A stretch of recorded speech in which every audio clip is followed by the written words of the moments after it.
বৃষ্টি মাথায় নিয়েই বুধবার সকালটা শুরু করেন বিএনপির সিনিয়র যুগ্ম মহাসচিব রুহুল কবির রিজভী। গন্তব্য রাঙামাটির কাউখালী উপজেলার মগাছড়ি গ্রাম। উদ্দেশ্য ব্রেস্ট ক্যান্সারে আক্রান্ত জাতীয় নারী ফুটবল দলের খেলোয়াড় ঋতুপর্ণা চাকমার মায়ের পাশে দাঁড়ানো।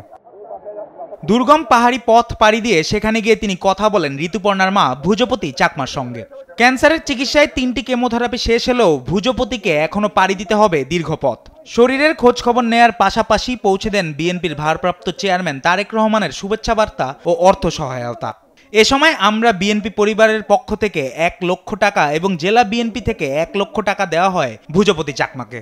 হাজার হাজার মাইল দূরে থেকে তিনি প্রতিদিন সংবাদপত্র, টেলিভিশন এবং সামাজিক যোগাযোগ মাধ্যম, এই প্রযুক্তির মাধ্যমে দেশের কোন অঞ্চলে কোন মানুষ কি অবস্থায় আছে সেটি তিনি দেখছেন, লক্ষ্য করছেন এবং আমরা বিএনপি পরিবারের নেতৃবৃন্দকে তিনি নির্দেশ দিচ্ছেন যে দ্রুত তোমরা চলে যাও।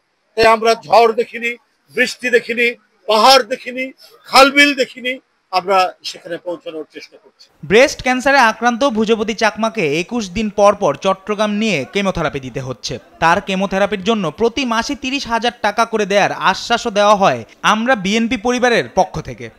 সে শুধু পরিবারের নয়, গোটা জাতির মুখকে আলোকিত করেছে, গোটা দেশকে আলোকিত করেছে।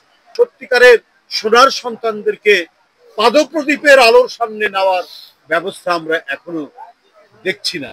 ঋতুপর্ণার মা যেন আবারও সুস্থ হয়ে উপভোগ করতে পারেন মেয়ের খেলা, সাক্ষী হতে পারেন মেয়ের গড়া ইতিহাসের, এমনটাই প্রত্যাশা সকলের। জুবায়ের নূর, স্পোর্টস ডেস্ক, দেশ টিভি।